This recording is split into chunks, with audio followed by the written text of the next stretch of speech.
Olá, pessoal, boa noite. Eu sou Thaís, sou diretora da revista Casa e Jardim.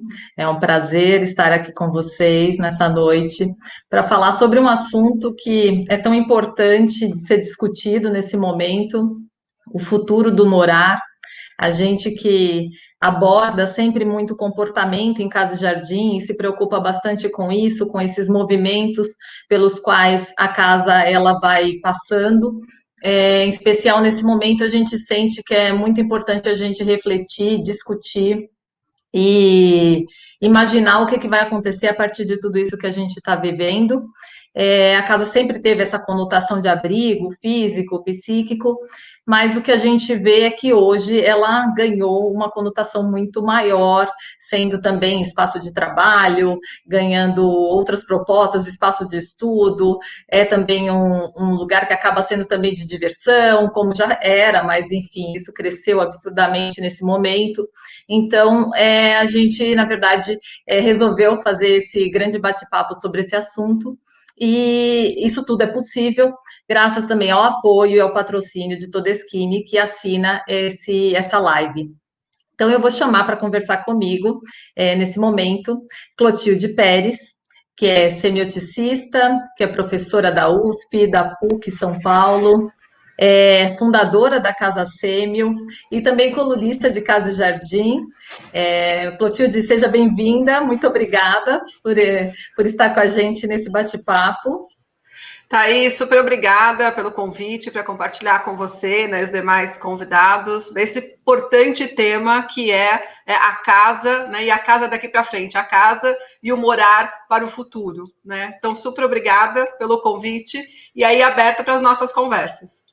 É isso aí, obrigada, Clotilde. Eu vou chamar também para esse papo o Aníbal Martins, que é gerente de marketing da Todeskine, e o Felipe Romanha, que responde pela área de pesquisa e inovação da Todeskine. Boa noite, tudo bom com vocês?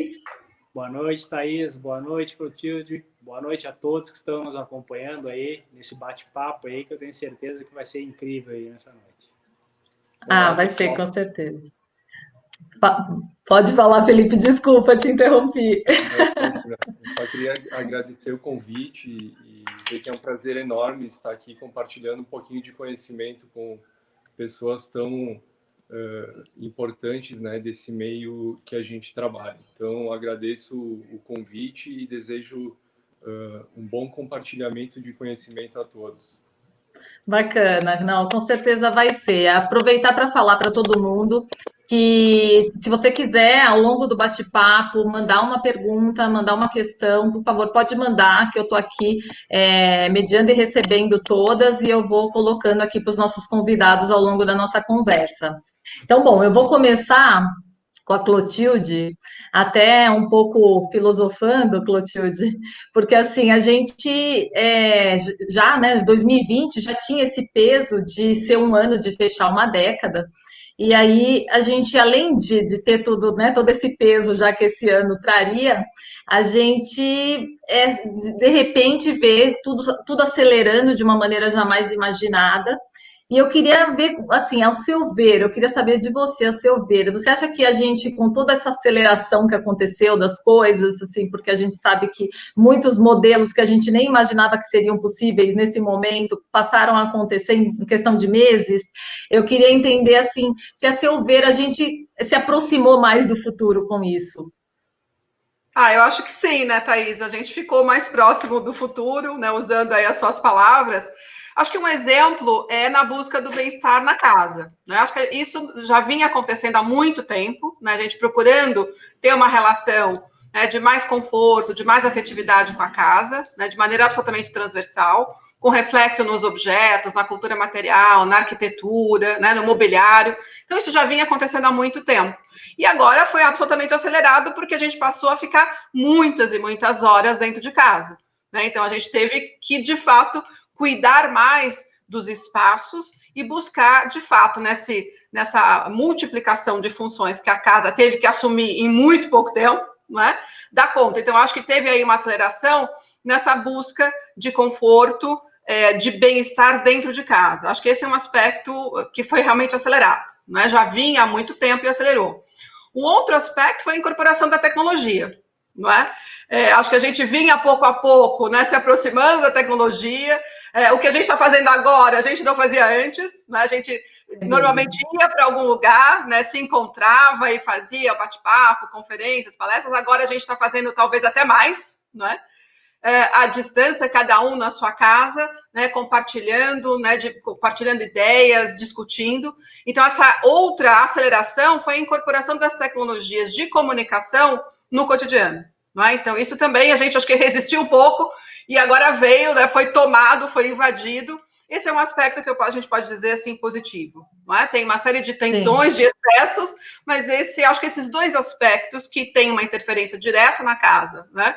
A aceleração dessa busca de conforto, de bem-estar, né? Essa busca de uma relação mais afetiva, né, com o nosso morar, acelerou muito. E também a incorporação das tecnologias, né? Eu acho que seriam esses dois aspectos mais evidentes nessa aceleração.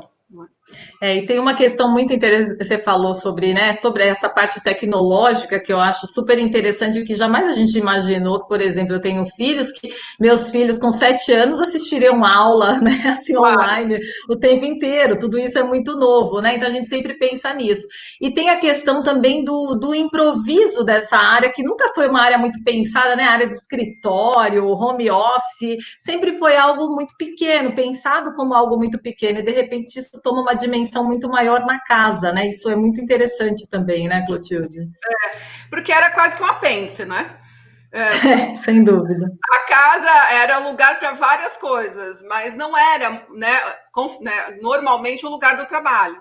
Né? A gente saía para trabalhar, tinha esta concepção muito clara, não é? Ainda mais para o brasileiro, né, que a gente tem muito esse hábito de ir para a rua, não é? E sair para trabalhar era o nosso cotidiano. Então, era quase um apêndice. Home office, homeschooling, então, praticamente não existia. Não, era uma sem coisa dúvida. Realmente muito marginal. Apesar da gente ser um país gigantesco, né, que a mediação da tecnologia poderia nos ajudar muito na escola, na universidade, a gente não fazia uso dessas tecnologias. Então, de fato, agora a gente precisa pensar que lugar é esse, que não é mais um apêndice. Com certeza. Bom, Felipe, Aníbal, a gente sabe que assim, a forma como as pessoas estão enxergando a casa hoje mudou muito nesses últimos tempos, e a gente, ao longo dessa conversa, vai falar muito sobre isso. Mas eu queria saber de vocês de que maneira esse olhar das pessoas sobre a casa também afeta um processo industrial. Isso muda de alguma maneira? Essa pergunta que antes da nossa conversa aqui, eu fiz um exercício e verifiquei todas as capas de Casa e Jardim nos últimos 10 anos. Sério, e que ótimo. Acompanhando a temática de todos esses temas e, de certa forma, essa evolução que reflete no nosso negócio, né? Em 2010, uma das capas dizia o seguinte: o bom de trabalhar em casa, né? Ou seja, o que ocorre também, de certa forma, é um amadurecimento desse comportamento, né? A gente vê que a gente vem amadurecendo cada vez mais, se tornando até mesmo mais poético em determinadas preocupações e sentidos, né? Mas o que a gente vê também, e seguindo, acho que uma das últimas capas de vocês, é que o futuro do morar é cada vez mais sem rótulos, né? Então a gente percebe muito isso, né? O quanto que a gente tem que ser cada vez mais personalizar os nossos produtos, né? O quanto que a gente tem cada vez mais entregar isso, né? Eu acho que a gente vê essa evolução diferente daquilo que era a tendência e se seguia muito, unicamente aquela tendência, né? A gente vê algo mais amplo hoje, né? Acho que essa é uma das grandes evoluções que a gente enxerga no mercado. Bem bacana. E é legal você chamar a atenção para isso, porque a gente até, essa é uma grande defesa nossa de Casa e Jardim, a gente defende muito justamente isso, que não existe regra para o morar, né? Não existe certo ou errado. A gente bate sempre muito nesse discurso, porque a gente acredita que, até para encorajar as pessoas, porque muitas vezes as pessoas acham que para você morar bem, você precisa seguir alguma regra, algum padrão, alguma coisa. A gente justamente combate isso dentro do possível em todas as nossas redes, né, plataformas como um todo, no impresso, no digital, justamente porque a gente acredita muito nesse modo plural de se viver, e eu acho que isso afeta sem dúvida, porque aí também na hora de projetar e na hora de executar projetos, é preciso também, né, olhar dessa maneira mais ampla para casa. Agora, Clotilde, deixa eu aproveitar e assim, a gente já falou um pouquinho de home office, mas assim, a gente sabe que tanto o home office como a cozinha viraram muito protagonistas nesse momento na casa. Então, eu queria que você falasse se você acha que esse protagonismo vai seguir para o futuro, se a gente vai continuar tendo esses dois ambientes com um espaço cada vez maior e um protagonismo cada vez maior na casa, ou se chegou ao limite, assim, eu acho que queria saber a sua opinião. Então, Thaís, eu acho que é interessante a gente pensar um pouco o que, que é, né, a cozinha e o que, que é o home office. A cozinha é o lugar da experimentação, a cozinha é o lugar do laboratório, né, é o lugar da experiência estética, né, ali são cores, são formas, são texturas, são sabores, são aromas, né. Então, a cozinha, ela vem crescendo em importância porque ela, de fato, abriga toda essa sinestesia. Não é? Então, é o lugar da experimentação. Por isso que agora a gente recebe as pessoas na cozinha, quer dizer, recebia, não é? As pessoas na cozinha, não é? Porque ali é o lugar da experiência, e a experiência tem sido muito valorizada, né? Não só na experiência, na produção, por exemplo, mas no encontro com as pessoas, não é? Então, com certeza, a cozinha, ela é protagonista e vai continuar sendo. E o home office não vai ter muita alternativa, né? Quer porque em algumas circunstâncias, de fato, é mais prático, é mais conveniente, às vezes até mais seguro, não é? Quer porque tem uma dimensão de custo, né, que os empregadores também estão pensando, a gente não pode deixar isso de lado, não é? Sem dúvida. Então, em alguns caminhos, pode ser uma opção, né, autônoma, consciente, né, do empregado, ou de fato, né, de um autônomo, de um empreendedor, mas por outros, a gente vai ver que vários empregadores vão colocar isso como um caminho de, né, esse é o caminho dado. Não é? Então, acho que sim, né? Não tenho dúvida que cozinha e home office são protagonistas e vão continuar brilhando, né? Vão continuar brilhando. O curioso é que assim, a cozinha, a gente já fala de cozinha há algum tempo, porque não é de agora que ela ganhou essa atenção. A gente já viu uma grande mudança na cozinha, e Clotilde, você já participou de outros bate-papos comigo, a gente já falou disso muito, justamente dessa questão da cozinha, justamente das barreiras, né, que impediam com que a cozinha fosse uma área, fizesse parte da área social. Então, assim, hoje já não existe isso, a gente vê a questão das cozinhas integradas, que é algo muito comum nos projetos, e assim, com a possibilidade de integração ou também de fechamento, né, de acordo com a situação em que você está vivendo naquele momento. Então, a cozinha, ela já vinha passando por essa transição, ganhando essa atenção cada vez maior, e aí eu acho que hoje ela ganha a companhia do home office, óbvio que, né, vamos dizer, para momentos completamente diferentes dessa vivência na casa, mas ao mesmo tempo, assim, super importantes, né? Super. Acho que são muito centrais em todos os aspectos, né? Objetivos, né? De cultura material, de objetos, né? De configuração, mas também das subjetividades que estão colocadas ali, né? Um lado muito a experimentação, né? O ensaio, né? Essa dimensão mais estética, e o outro, né? Mais ligado de fato ao trabalho, à racionalização, à informação. Então são configurações muito diferentes, mas ambas extremamente importantes, não é? No nosso cotidiano. Sem dúvida, super importantes. E aí, assim, a questão, as pessoas não se encontram mais, né, nesse momento, não se encontram tanto, mas assim, eu tenho visto muito a cozinha nas lives, porque as pessoas querem compartilhar o que elas estão fazendo, né? Então, assim, estão preparando alguma coisa, querem compartilhar. Então, isso muito também... pão, né? Muito pão, Thaís. Muito pão, com certeza. A gente que tem essa parte de gastronomia na revista, a gente sabe o quanto ela tem sido requisitada também pelos nossos seguidores, né? Então, assim, eu queria estender um pouquinho esse assunto, chamar o Aníbal e o Felipe para a gente falar ainda desse assunto cozinha, até porque, assim, eu imagino que o fato das pessoas estarem mais em casa, cozinhando mais e tudo mais, as pessoas começam a sentir falta de algumas coisas, né? Eu me dei conta disso, acho que cada um de nós tem uma história para contar com relação a isso. A partir do momento que você fica mais tempo em casa, você percebe que tem algo que poderia ser diferente.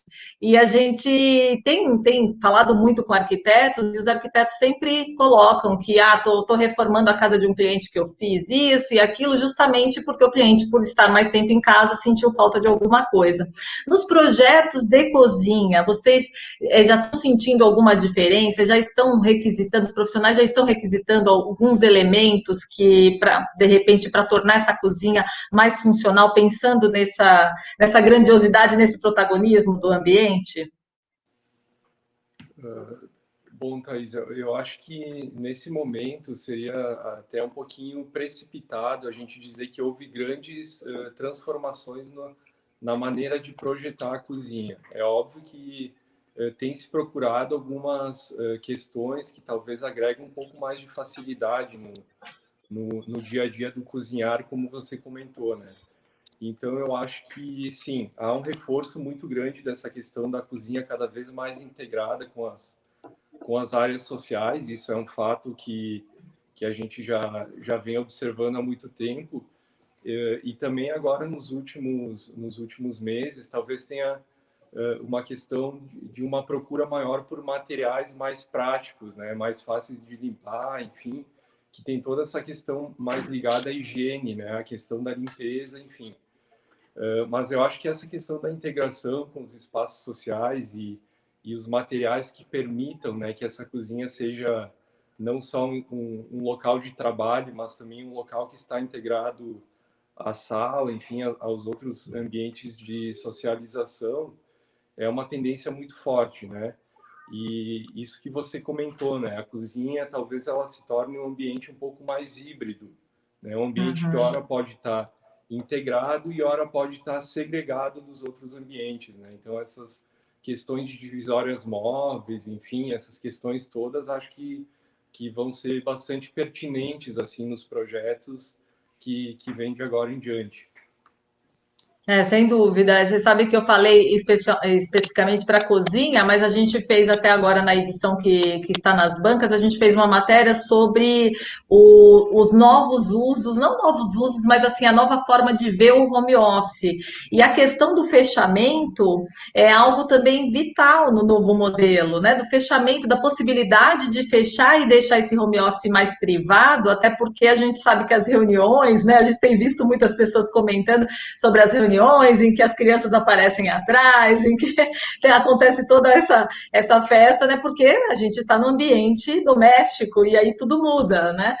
Embora exista essa convenção, e eu acho que isso é super importante, aceitar esse momento e entender que isso vai acontecer naturalmente, mas eu acho que também, assim, os projetos arquitetônicos, eles certamente vão caminhar para pensar em modelos que isso seja algo também que você pode optar ou não por aquele, né, por aquele fechamento ou qualquer outra questão que deixe aquela área mais privada.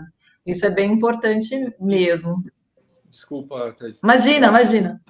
Principalmente nessa questão do home office, né, que foi uma necessidade, digamos assim, nova, né, que surgiu com esse momento da pandemia. E, obviamente, né, nos apartamentos e nas casas novas, talvez isso já nasça junto com o projeto. Mas para quem já tinha um projeto resolvido, né, já tinha os seus ambientes resolvidos e que se viu forçado a trabalhar e ter um espaço de home office, isso sofreu uma adaptação num espaço que já estava resolvido, né, de certa maneira. Então, sim, essas divisórias móveis e esses ambientes mutáveis, né, eles tendem a ser soluções muito práticas e muito usuais, né, nos projetos. A gente acha que isso é uma solução bastante pertinente, assim, que a gente vai começar a ver nos projetos de agora em diante. Sem dúvida, né, eu concordo com você. Você sabe que você tocou também na questão dos materiais. que facilitem a limpeza. E eu acho que esse também foi um ponto que a gente percebeu maior atenção nesse momento, nesse último ano. As pessoas se voltaram mais a pesquisar essa questão da limpeza e da organização. Então, Clotilde, eu queria que você falasse um pouquinho sobre esses dois pontos tão importantes na casa, né? Que assim, a gente viu muitas pessoas falando sobre desapego, sobre organização, justamente porque é isso, a partir do momento que você fica mais tempo, você também consegue se voltar mais para casa e olhar esses detalhes que, no geral, no dia a dia, a gente acaba não conseguindo, né? Não, acho que a questão da limpeza é muito própria do brasileiro, não é? Acho que tem uma questão identitária, não é? Da matriz étnica brasileira, enfim, indígena, não é? Tem uma outra influência forte, que é a nossa exuberância de rios e de costa, né, marítima. Então, a gente tem uma relação com a água e, portanto, com a limpeza muito própria, tanto que a gente fala de cheiro de casa limpa. Acho que ninguém ouviu essa expressão na Europa, por exemplo, né? Ninguém fala de cheiro de casa limpa, né? E outras tantas expressões que mostram o quanto a questão da limpeza, por exemplo, limpar vidros, lavar os vidros, né? Eu lembro em conversas com amigos da Europa, assim, ninguém lava vidros, não é? Então, assim, é uma coisa muito própria nossa, lavar tudo, não é? Então, acho que a limpeza já é uma matriz nossa, não é? E nessa situação pandêmica, ela cresce, evidente, não é? Porque aí tem todo um trabalho de conscientização da importância do lavar as mãos, do higienizar, enfim, peças, objetos da casa, e isso já encontra, né, acolhimento na nossa identidade de limpeza. Né? Então, a gente hoje está muito mais atenta à limpeza. E isso vai ter, evidentemente, uma ressonância nas superfícies mais fáceis, superfícies lisas, né, que não oferecem resistência, né, de fato vai ter um impacto enorme. Em relação à organização, isso não é matriz identitária do brasileiro, a gente é bem misturado, né, a gente é bem misturado, por N razões. O que a gente tem agora é uma necessidade de organização, porque a casa assumiu coisas que ela não tinha. Não é? Então, a organização não vem como uma coisa absolutamente natural nossa, não é? Vem como uma necessidade. A gente precisa, né, ter espaços mais organizados, a gente precisa, talvez, ter algum tipo de desapego para dar lugar, né, a outras possibilidades, a outras configurações. Então, acho que a limpeza, né, encontra um acolhimento muito mais fácil, né, do que a organização do ponto de vista da nossa matriz identitária, não é? E do que significa limpeza e organização para o brasileiro. Não é? A organização é um pouco mais difícil. Né? Sim, é mais difícil, sem dúvida. Mas você sabe que eu não sei se eu queria até te perguntar mesmo, se você acha que isso pode ter relação também, essa questão da organização, com o bem-estar, que é algo que as pessoas hoje estão buscando tanto, né? Assim, em função do momento, e também porque eu acho que é algo que até essas novas gerações já discutem de uma maneira diferente, né? Elas já entendem o bem-estar de uma maneira diferente. Então, você acha que também pode ter relação com isso, essa questão da organização? Então, também tem, né, Thaís? Tem a questão da organização, tem, né, a questão do desapego. Se a gente olhar as novas gerações, tendencialmente valorizam muito mais acesso do que posse, não é? Então, isso vai ter um impacto também na menor acumulação. Então, se eu valorizo o acesso, né, e não posse, isso vai ter um impacto, né, nos objetos, por exemplo, e, consequentemente, na maior possibilidade de organização. Então, acho que você tem toda a razão. Tem uma relação aí, sim, na possibilidade, né, de você ter mais conforto, né, mais bem-estar dentro de uma perspectiva de diminuição, não é, de mais racionalidade, não necessariamente perdendo, não necessariamente perdendo. Sim, sem dúvida.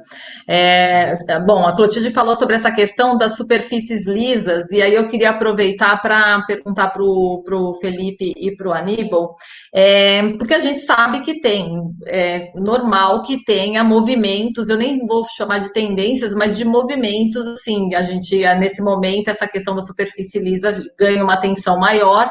E aí eu queria entender como que como que uma tendência, vamos dizer assim, como que um movimento desses entra para pesquisa na indústria. Como que vocês fazem? Quanto tempo vocês levam para trabalhar, de repente, um novo acabamento, uma nova superfície? Queria que vocês falassem um pouquinho sobre esse processo de pesquisa e até chegar a um produto, um lançamento de um produto. Bom, eu acho que, puxando um pouco esse assunto das superfícies lisas, que acho que vai esclarecer um pouco melhor essa história, esse é um movimento que, de fato, a gente já vinha observando, né? Uma procura maior por essas superfícies mais lisas, né? Sem textura, sem interferência de algum movimento, né? E acho que isso está muito relacionado à questão da higiene, da limpeza, obviamente, mas também é uma questão da busca por materiais cada vez mais naturais, né? E se a gente for olhar a cor, por exemplo, a gente lançou uma coleção de cores agora recentemente, né? E se a gente olhar a cor na natureza, a cor sólida, ela não está necessariamente associada a uma determinada textura, né? Diferente, por exemplo, da madeira, que tem a textura da madeira, a pedra, que tem a textura da pedra, a cor ela não tem textura, então essa superfície lisa associada à cor, ela remete a uma naturalidade muito grande, né? E aí, quando surgiu esse momento da pandemia, que a gente já tinha iniciado esses estudos, a gente fez uma reflexão, né?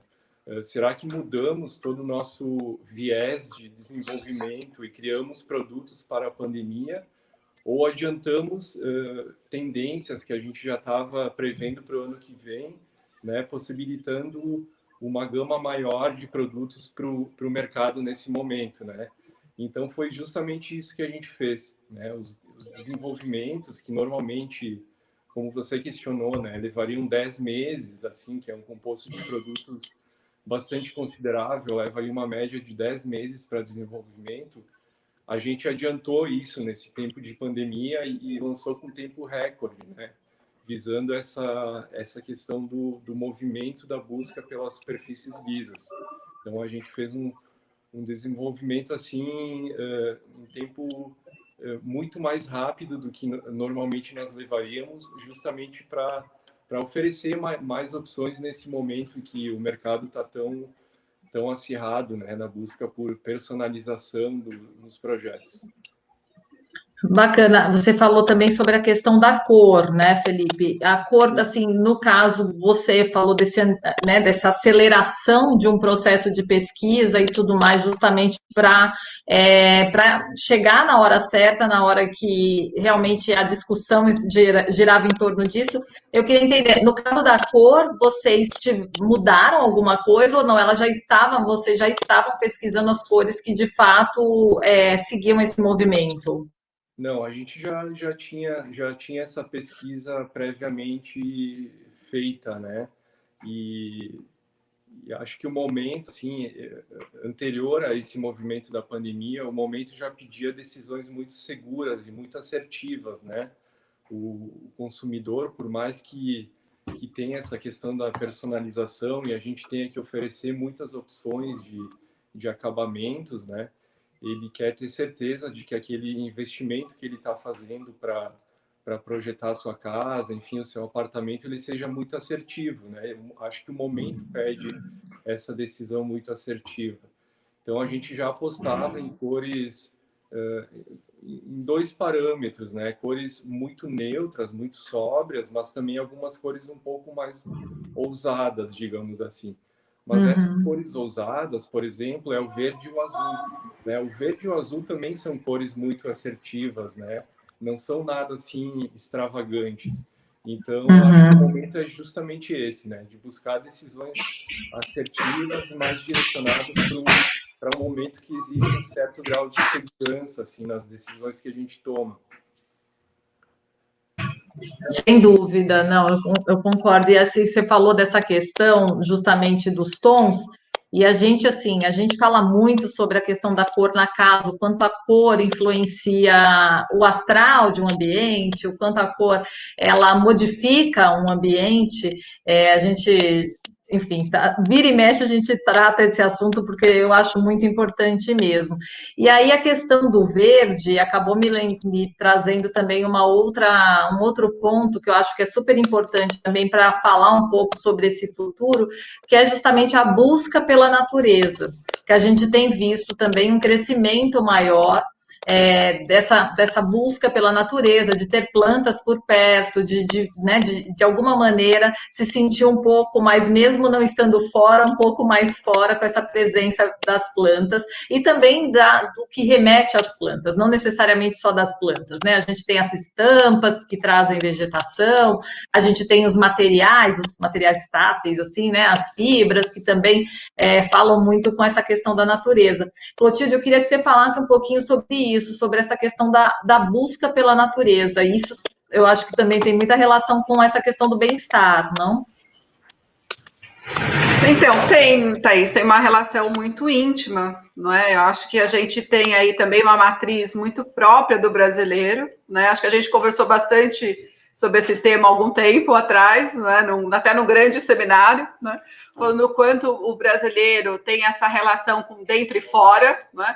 Então, ao mesmo tempo que a gente leva, né, um pouco da nossa casa para fora, de a gente ter essa vivência, tentar dialogar, né, com a rua, a gente traz a rua para dentro. E a nossa forma de trazer a rua para dentro é trazer, né, o jardim para dentro.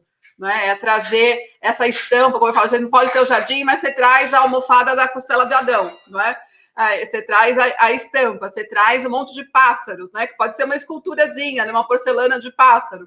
Né? Então, a gente tem essa relação muito próxima com o ambiente natural, que, de novo, tem a ver com a nossa própria matriz como povo, né? Com a relação muito próxima com a natureza, e a gente tem essa relação naturalizada, porque, de fato, se a gente olhar, a gente vive num país, mesmo nos centros urbanos, com toda a degradação que a gente está andando na rua, a gente, né, tem um contato com a natureza, a gente tem uma árvore, tem uma plantinha, a gente vê uma folha saindo da pedra, não é?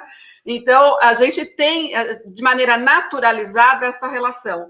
E a gente traz isso, né, para dentro de casa, porque, de fato, né, é uma relação primordial, né, nós humanos com a terra e com o ambiente natural. Né? Então, é realmente uma relação primordial, original. E a casa consegue fazer esse diálogo, trazendo, né, o jardim, essa exuberância do verde para dentro de casa, ou usando o que a gente brinca de simulacros, né? Que é toda a cultura material à disposição, e hoje as estampas, né, divinas, e as flores, né, as vegetações, que eu brinco que não são, né, artificiais, são sobrenaturais, não é? Para dentro de casa. Você sabe que, assim, uma coisa que eu fico muito impressionada, eu já estou na Casa Jardim há algum tempo, né? Então, já desde 2005, então já acompanhei muitos movimentos. E uma coisa que essa presença da planta, essa presença da vegetação, é uma coisa que eu gosto muito de lembrar, assim, como ela foi ganhando atenção na casa, porque antes, quando eu escrevia sobre paisagismo, comecei escrevendo sobre esse assunto, e antes a gente tinha a planta sempre assim, ou na varanda e no quintal, ou numa entrada de uma casa, tal. E aí você tinha, nos ambientes sociais, você tinha vasos isolados, né? Assim, um vasinho num canto, outro vasinho no outro canto, e de repente a gente se depara com verdadeiras selvas urbanas, que até deu origem ao termo, né, urban jungle, justamente por conta disso, porque as pessoas agora elas não querem mais ter um vasinho, dois vasinhos, elas querem ter mesmo uma mata em casa, né? Assim, essa sensação de mata que faz com que a gente saia um pouquinho, né, até do nosso ambiente, né, desse ambiente tão fechado e tudo mais. Então, é uma coisa realmente que, assim, a gente tem falado cada vez mais. E também outro termo que a gente, inclusive, está preparando matéria sobre isso, é sobre a questão dos plant parents, né, que são os pais de planta, né, Clotilde? Que agora as pessoas, elas, na verdade, elas deixam de ter filho até para justamente começar, ou não deixar de ter filho, mas, de repente, começar primeiro pelas plantas, depois vai para o pet e depois chega... Né? Eu lembro que eu escrevi, não sei se você lembra, Thaís, há alguns anos, uma coluna sobre o deslizamento dos afetos, não é? Lembro. Então, tem a dificuldade, né, dos afetos entre humanos, né, deslizando para os pets e para as plantas, e também para a cultura digital, não é? Então, exatamente. Isso tem muito a ver com o mundo contemporâneo, não é? E, de fato, os afetos entre os humanos não é uma coisa fácil, não é? E a gente encontra, né, a afetividade, né, nos pets, a gente encontra a afetividade nas plantas, a gente encontra, né, a afetividade na cultura digital, não é? Então, a gente vê esses deslizamentos. E as plantas, a gente tem visto um crescimento enorme. E tem uma questão também, vamos lá, somos humanos, tem uma dimensão de controle espetacular, não é? Ela está sob total nosso controle, não é? Com certeza, com certeza. Está mais fácil, né? Você consegue controlar de uma maneira muito mais simples. Não acorda no meio da noite para regar. É um afeto extremamente controlado. Né? Maravilhoso, sem dúvida. E assim, bom, a gente também tem acompanhado bastante essa questão da mudança, um pouco óbvio que ainda é um movimento que eu acredito que assim, esteja em crescimento, mas justamente essa questão das pessoas saírem tanto do centro urbano, né? Assim, até em função do que a gente já falou aqui, que é essa questão do trabalho híbrido, né? Dessa questão de repente não ter que ir ao escritório com frequência, ou até das empresas que estão optando por esse modelo mesmo, definitivamente, e tudo mais, e a gente vê as pessoas buscando essa saída dos grandes centros e tentando achar espaços maiores, casas maiores, com jardim e tudo mais. É um movimento, a gente sabe que ainda, né, assim, ele está em crescimento e ninguém sabe muito bem como que isso vai acontecer. Mas eu queria aproveitar, porque eu acho assim, que independente desse crescimento, o que a gente sabe é que, assim, morar em espaços pequenos ainda é a grande realidade das pessoas. Então, eu queria perguntar para o Aníbal e para o Felipe sobre essa questão justamente dos espaços pequenos, e aí, assim, já fizemos muitas matérias sobre isso também, sobre aproveitamento de espaço. E como o planejado, a marcenaria planejar, num projeto arquitetônico, até vou colocar como um projeto arquitetônico, porque eu acho que ele faz muita diferença em um pequeno espaço. Eu queria que vocês comentassem um pouco isso, de que maneira vocês acham que um projeto arquitetônico ele acaba fazendo com que o espaço seja melhor aproveitado. Acho que vocês estão no mute. Da natureza, né? E vocês lembram até pouco tempo atrás, até mesmo as varandas, né? A gente procurava fechar as varandas. Exatamente. Com alguma ferramenta, alguma forma, e hoje a gente tem um outro olhar para as varandas, né? A gente quer abrir a nossa casa, é quase que criar um teto solar nos nossos apartamentos, de alguma forma, né? Então a gente vê uma evolução nesse quesito que a gente quer estar no meio da natureza, né? Sem dúvida. E eu acho que da nossa parte, que a gente vê a evolução é isso. Eu acho que a gente fala muito em futuro, mas às vezes a gente fala pouco em presente, né? Eu acho que o presente, de certa forma, já é o futuro, de tu ter esse olhar, de tu ver o que as pessoas estão querendo, como é que elas estão se comportando neste momento, de que forma eu consigo atender essas pessoas, né? Esse olhar, há pouco tempo atrás a gente falava em residências pequenas, vamos lá, há pouco tempo mesmo, né? Eu lembro aqui de discussões nossas aqui, as pessoas estão indo para lugares menores, enfim, elas passam mais tempo na rua, e agora a gente volta para uma discussão de, não, o espaço volta a ser importante, né? Essa amplitude, esse momento de estar em casa, mas a gente vê que a velocidade dessa informação hoje, ela é muito mais rápida, né? Os acontecimentos, independente até mesmo de pandemia, é muito mais rápido que um tempo atrás, onde tu previa um futuro, tu conseguia te organizar, né? Então, a gente vê que hoje essa velocidade, que nem o Felipe trouxe alguns exemplos dessas tendências de cores, né? Tem que estar muito atento para que tu consiga fazer com que aconteça ainda nessa época, né? Nesse ano, vamos dizer assim, que as coisas aconteçam, né? Então, a gente vê essa importância aí, quando a gente fala principalmente em desenvolvimento de produto e posicionamento de marca. Né? Perfeito. Eu vou aproveitar para fazer alguma interação aqui com as pessoas que estão assistindo, porque estão chegando aqui alguns comentários e eu quero colocar para vocês. O Marcos Nunes está contando que ele está assistindo ao nosso bate-papo de Londres. Ele falou que ele tem um pequeno oásis, um espaço verde com jasmim, lírio, gardênia, roseiras, uma varanda pequena, mas que ele conseguiu cultivar. E que o apartamento fica ao lado, né? Aqui no meu apartamento fica ao lado da cozinha, ou seja, essa área fica ao lado da cozinha.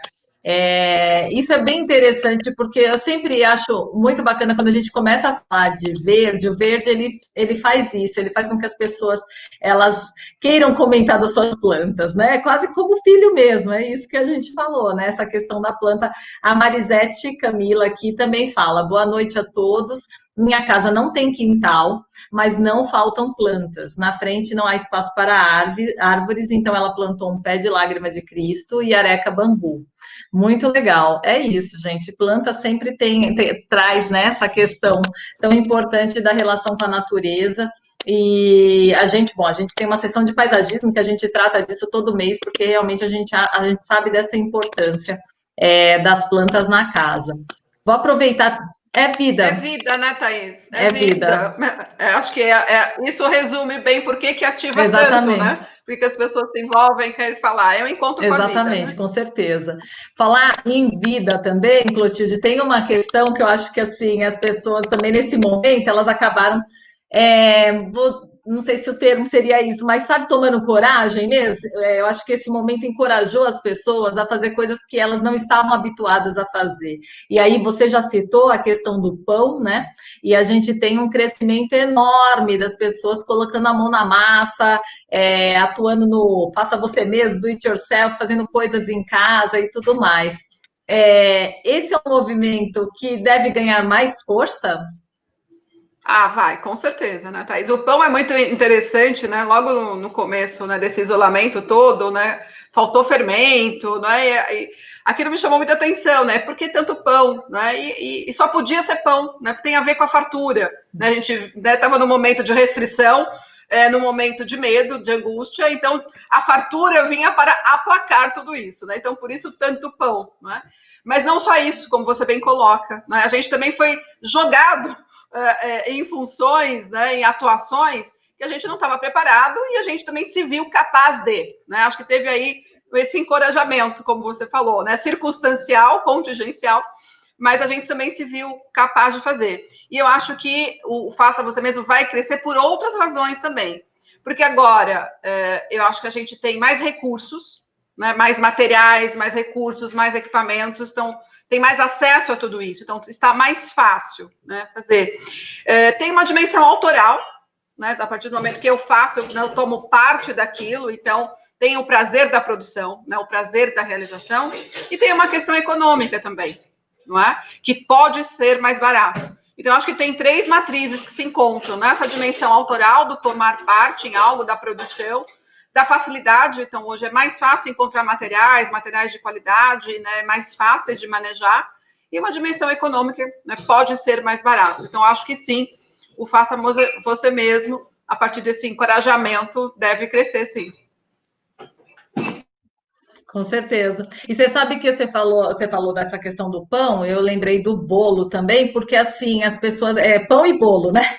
Foi a Tudo grande que sensação cresce, desse tudo que período. cresce, Tudo tudo que que cresce, cresce, né? Fartura, né? Fartura. exatamente. Isso me traz também essa outra questão que é justamente com relação à memória, porque acho que também tem muito esse apego a algo mais, sabe, que te traz um pouco a memória, seja a memória de infância, seja, né, a memória de alguma coisa assim. Será que tem também uma relação com isso, Clotilde, das pessoas se sentirem mais acolhidas, justamente, né, por esses elementos que são elementos que de alguma maneira remetem a uma memória, alguma coisa? O alimento, ele tem, né, um valor, né, não só... Ele é muito sinestésico, né? Claro que eu como, né? Mas ele tem textura, né? Ele tem, né, aroma. Então, assim, ele é muito sinestésico, né? Então, claro que ele ativa a memória. Né? Então, quando você fala da memória, tem a ver com várias memórias, né? Memórias de um tempo melhor, memórias de encontro, memórias afetivas da família, enfim, então tem a ver com abundância, tem a ver com tempos melhores, tem a ver com nostalgia. Por isso que eu digo que é muito pão, é muito bolo, tudo que cresce, né? Que é sensorial, que são experiências boas, experiências vividas, não é? E é isso, o pão e o bolo são sobreposições de sentidos e todas muito afetivas, não é? Ninguém Com vai ter uma certeza. memória horrível com bolo e com pão, não é? Sempre é tudo É, muito bom, não é? é. Até porque tem essa questão também do aroma, do perfume, né? Que assim, já dentro do forno já começa, né, com esse aroma, então é algo que toca, nos toca de certa forma, né? Nos envolve, né? Por Bom, vários sentidos, né? Então é a visão, é o aroma, é a textura, né? Além do sabor, então são muitos sentidos ativados, né? sem dúvida, com certeza. Bom, perguntar para o Felipe e o Aníbal, é uma questão que eu acho que é super importante também, que depois eu vou até também pedir para a Clotilde comentar, que é a questão da sustentabilidade, que a gente viu também nesse momento crescer um pouco a discussão em torno desse tema. Então, eu queria saber para vocês, assim, como que vocês têm trabalhado essa questão dentro da indústria, olhando para o futuro? Perfeito. A sustentabilidade hoje ela se torna algo básico, vamos dizer assim, né, Thaís? Ela é o mínimo hoje de uma empresa séria, né, que trabalha aí. E para nós a gente leva muito a sério essa questão aqui, né? Para vocês terem noção, a cada árvore que a gente utiliza, a gente planta 3 árvores, mais de 14 mil hectares de árvore plantada, né? Fora outras questões de sustentabilidade que envolvem pessoas, envolvem comunidade, né? Hoje a Toreskin é uma empresa muito madura com essas questões e levado muito a sério aqui todos esses quesitos, né? A gente brinca aqui também que quando a gente entra na nossa fábrica, que aqui é quase que uma loja, porque tu não encontra uma poeirinha sequer numa fábrica de móveis, né? É algo realmente muito levado a sério, né? A gente tem uma preocupação imensa aqui e é uma preocupação que se torna uma cultura que todos vão levando, né? Vai se encaminhando aí. Tu acaba levando não só na empresa, mas na tua casa, no teu dia a dia. Então a gente vê uma maturidade muito grande aí por parte da marca, né? Muito bacana. Você sabe que E o você que é bacana, falou. né, Thaís, eu acho que as pessoas também estão amadurecendo com esse tema, né? A gente vê a questão da Amazônia agora, o quanto holoforte tem em relação a isso, né? Quanto todo mundo tem uma preocupação, as marcas, as empresas, né? Deixou só de ser um espectador para a pessoa, para também ser algo ativo aí nesse cuidado, que é algo de todos, né? Eu acho que assim o mais legal de acompanhar isso é que a gente vê que a cobrança também ficou o consumidor passou a cobrar mais, né? No sentido de também entender de que maneira a empresa se posiciona com relação a essas questões super importantes, né? Então, Clotilde, eu queria que você falasse um pouquinho também sobre essa questão da sustentabilidade. Se você também viu um crescimento, se a gente pode dizer que de fato nesse momento as pessoas passaram a discutir mais esse tema, até olhando mesmo para dentro de casa, porque a gente, por estar mais dentro de casa, você acaba se dando conta da quantidade de lixo que você produz e de tantos outros, né, de outras questões, assim. É fato? Então, acho que sim, é fato. Eu só queria retomar um pouco esse conceito, né, do que é o sustentável, né? É um tripé, né? Acho que tem uma dimensão ambiental, que acho que foi tocada aqui pelo Aníbal, não é? Extremamente importante e muito negligenciada no nosso país. Eu estou falando do ponto de vista de país, né? E não de marca, estou falando geral, né? Acho que exemplo que a gente está vivenciando agora com as queimadas e tantas outras atrocidades, não é? Então, esse tripé, tem o tripé econômico e o tripé social, não é? Quando a gente fala de sustentabilidade, a gente está falando de algo extremamente mais complexo. Né? Claro que aqui o que nos toca mais proximamente é a dimensão ambiental. E eu acho que sim, quando você fala da questão do lixo, né, e tantas outras repercussões, com esse tempo maior dentro de casa, a gente se dá conta também muito mais do volume de lixo, de que tem lixeiro, né, de que passa o lixo, de que tem dia para passar o lixo da reciclagem, coisas que estavam no cotidiano e que às vezes a gente não percebia isso. E quando a gente fala de lixo, né? Quando a gente pensa no planeta, não existe jogar fora do planeta, né? Tudo dentro do planeta, né? Então a gente tem que se dar conta, né? De uma maneira que não tem o jogar fora, tá tudo aqui mesmo, não é? Então acho que sim, a gente está mais atento. O que eu acho bastante complicado daqui para frente, né? Já que a gente está falando de futuro, esse tripé, né? porque a gente está numa situação econômica complicada e que não tem sinalização de que vai melhorar, né? Então, como equilibrar, né? Como eu continuar valorizando, né? Hoje, eu acho que a gente tem um nível de consciência importante, que a gente não tinha antes, né? Então, o consumidor mais atento, as marcas muito mais atentas, eu acho que isso já é uma grande evolução. Mas numa situação, né, de crise econômica e de crise social, que a gente já está, e que se avizinha aí, né? Não tem aí o que eu posso dizer, não vou ser, no final aqui da nossa conversa, né, catastrófica, não é isso, mas a gente não tem aqui um encaminhamento de que vai melhorar muito rapidamente. Como é que a gente equilibra, não é? Porque a gente vê movimentos assim, em ondas. Quando a economia está muito ruim, a questão ambiental ela fica secundária. Não é? Porque o mais importante é eu trabalhar, é mais importante eu sobreviver, não é? Então, ela fica secundária. Isso do ponto de vista do cidadão. Né? Isso não significa que as empresas, as marcas e o governo não tem que ter isso em conta, né? De uma maneira absolutamente relevante. Né?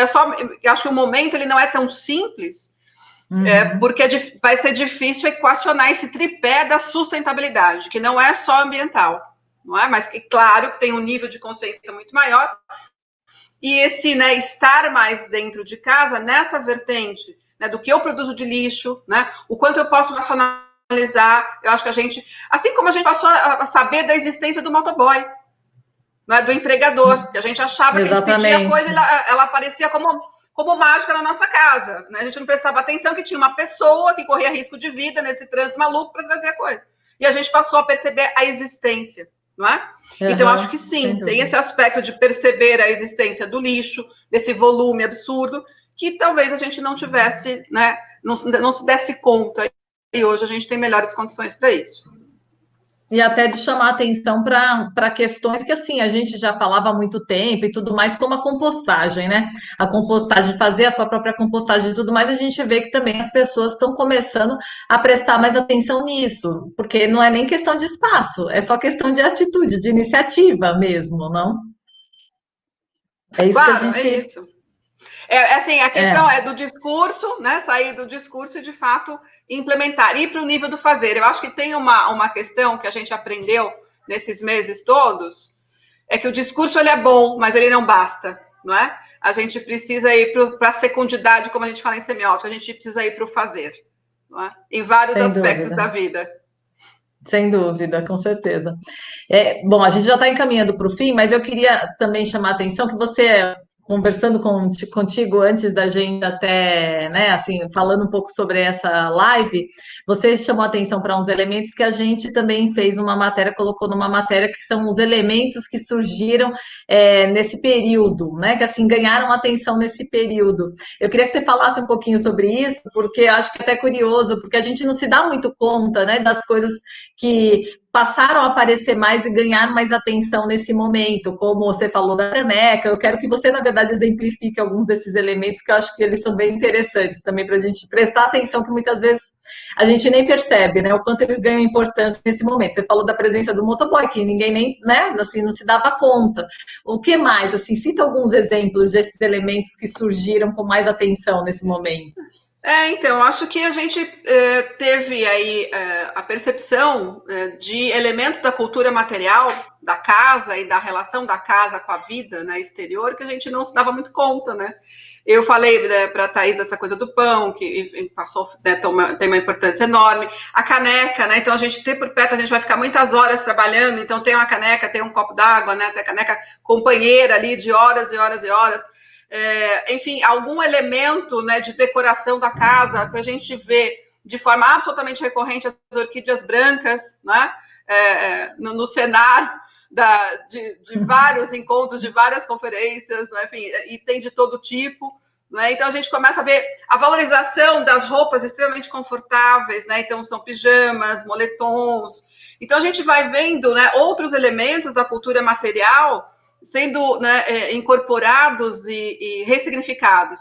E tem um outro aspecto, né? A gente nunca se viu tanto, que é a questão das telas. Não é? Então, essa coisa do espelho, não é? A gente nunca se viu tanto. E isso pode ter efeitos extremamente positivos e outros nem tanto. Não é? O que significa a gente ficar horas e horas se vendo. Né? Aí eu deixo para uma outra live, para um outro encontro, que falar sobre os efeitos positivos e negativos, né? Desse excesso de espelho, né? Porque, na verdade, a tela é um espelho. E a gente nunca, porque espelho a gente passava mais ou menos, né? A gente se olhava um pouquinho de manhã, dava uma passadinha ali, se olhava ali no elevador, né? Mas agora são muitas horas, não é? E o impacto desse excesso de espelho na nossa vida, né? O que significa isso? Mas, enfim, acho que tem aí uma série de elementos da cultura material ressignificados por, né, decorrentes desse tempo, né, alongado dentro de casa.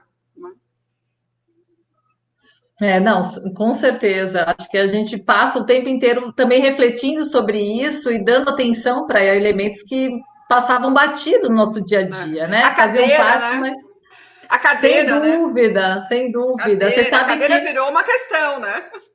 no começo do home office, o que as pessoas me acionavam, amigos, pessoas que me conhecem, me pedindo indicações, porque passaram a ficar muito mais tempo dentro de casa, e aí assim falavam, nossa, eu não estou suportando a cadeira que eu tenho aí para trabalhar, porque é isso, né? Não era uma área de passagem que você ficava poucas horas, não o dia inteiro trabalhando. Sem dúvida, ganha uma atenção completamente diferente, né?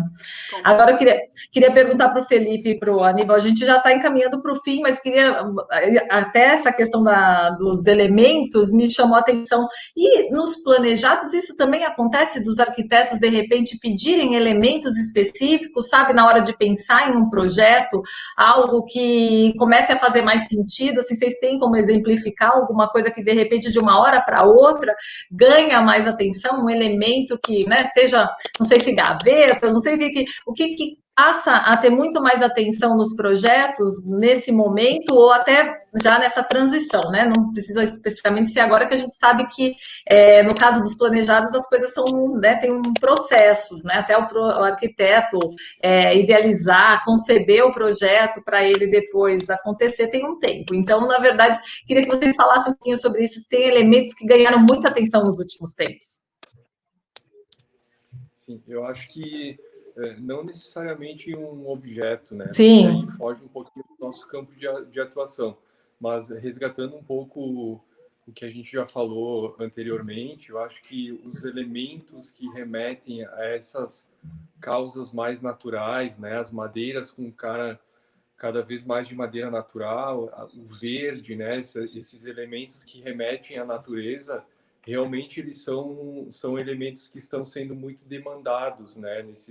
Nesses últimos tempos. A gente tem observado essa demanda, assim, não só pelos arquitetos, enfim, pelo projetista, enfim, pelo profissional que está tendo o penso do projeto, mas também pelos consumidores, né? A gente vê que tem uma ânsia dessa busca por elementos cada vez mais naturais, seja a cor, seja a textura, né? Seja um material diferenciado como uma palha natural, né? Uma madeira natural. Isso tudo tem ganho um significado muito grande e tem tido uma procura muito maior, né? Então a gente já tem um olhar e um estudo muito direcionado para esses elementos que a gente acredita que tem ganhado muita força assim nos últimos tempos, né? Que é essa questão justamente daquilo que a gente já discutiu muito, né, anteriormente, que é a questão de trazer elementos que remetam à natureza para dentro da casa, né? Não necessariamente a planta, enfim, mas outros elementos, enfim, recursos que estejam agregados, né, ao mobiliário, à decoração, a tudo isso.